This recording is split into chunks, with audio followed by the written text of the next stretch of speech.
लाडकी बहीण योजनेचे पैसे खात्यामध्ये येण्यास सुरुवात झाली आहे, पण अनेक जणांचे बँक खाते हे आधार कार्ड सोबत लिंक नाहीये। तर आजच्या या व्हिडिओतून आपण आधार कार्ड बँक सोबत लिंक कसा करायचा याची A to Z माहिती जाणून घेणार आहोत।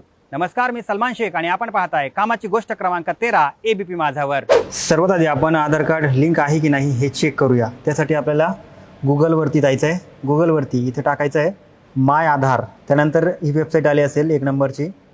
या वेबसाईटवरती क्लिक करा। आता इथे तुम्हाला लॉग इन करायचं आधार कार्ड। इथे मी लॉग इन करतोय। इथे मी माझा आधार कार्ड नंबर टाकून दाखवतो तुम्हाला डेमो म्हणून। आता तुम्हाला खाली कॅप्चा भरायचा आहे। आता खाली लॉग इन विथ OTP यावरती क्लिक करायचं। आता तुमच्या मोबाईल नंबरवरती एक OTP येईल, तो OTP इथे टाकायचा आहे। OTP आलेला आहे आपल्याला। आता आपण OTP टाकू। आता OTP टाकल्यावर तुम्हाला लॉग इन करून घ्यायचं आहे। आता आपल्यासमोर आधार कार्डची होम स्क्रीन आलेली आहे। आता आपण खाली स्क्रोल करूया। त्यानंतर इथे तुम्हाला खाली एक ऑप्शन येईल बँक सीडिंग स्टेटस, यावरती क्लिक करायचं आहे। आता तुम्ही इथं बघू शकता की माझा इथं आधार कार्ड नंबर आहे, इथं माझ्या बँकेचं नाव आहे, इथं माझ्या बँक सीडिंग स्टेटस हा माझा ॲक्टिव्ह आहे। बरेच लाडकी बहीण योजनेसाठी जे फॉर्म भरतायत त्यांचा हा अकाउंट बँक सीडिंगचं आहे ते इनॲक्टिव्ह आहे। तर आता आपण आधार कार्ड बँकेशी लिंक कसा करायचा ते समजून घेऊया। त्यासाठी पुन्हा आपल्याला गुगलवरती यायचं आहे। इथं आपण टाकू google.com। NPCI हे नॅशनल पेमेंटची एक वेबसाईट आहे, त्याच्यावरती जायचं आहे।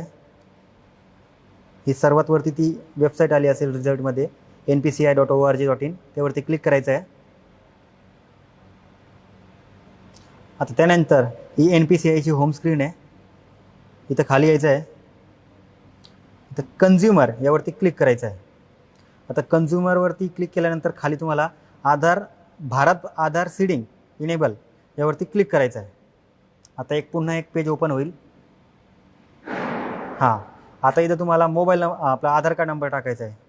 समजा मी माझा डेमो म्हणून टाकतोय। हां, आता इथं रिक्वेस्ट आहे, म्हणजे तुम्हाला अकाउंट नंबर लिंक करायचा की अनलिंक करायचा, म्हणजे आपल्याला लिंक करायचा म्हणून आपण इथं सीडिंग ऑप्शन निवडू। यानंतर खाली तुम्हाला बँक निवडायची आहे। तुमची बँक कोणती आहे? फॉर एक्झाम्पल बरोदा बँक किंवा कॅनरा बँक, जी तुमची बँक आहे ती इथं निवडायची तुम्हाला। त्यानंतर इथं फ्रेश सीडिंग म्हणजे आम्ही नव्याने लिंक करतोय हा ऑप्शन क्लिक करायचा आहे। इथं खाली तुम्हाला आता अकाउंट नंबर टाकायचा आहे। तुमचा जो बँकेचा अकाउंट आहे तो अकाउंट नंबर टाकायचा इथं, समजा फॉर एक्झाम्पल 41।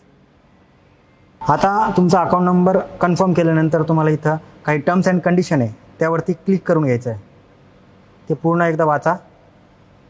त्यानंतर इथे तुम्हाला एक कॅप्चा भरायचा आहे। त्यानंतर प्रोसीड बटनवरती क्लिक करायचं आहे।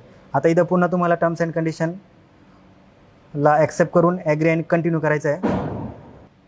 त्यानंतर तुम्हाला एक OTP येईल, तो OTP इथे टाकायचा आहे आणि अशा प्रकारे तुम्ही तुमचा आधार कार्ड तुमच्या बँकेसोबत लिंक करू शकता। तुम्हाला ही माहिती कशी वाटली आम्हाला नक्की कळवा आणि अशाच व्हिडिओसाठी पाहत रहा ABP माझा। ABP माझा, उघडा डोळे बघा नीट।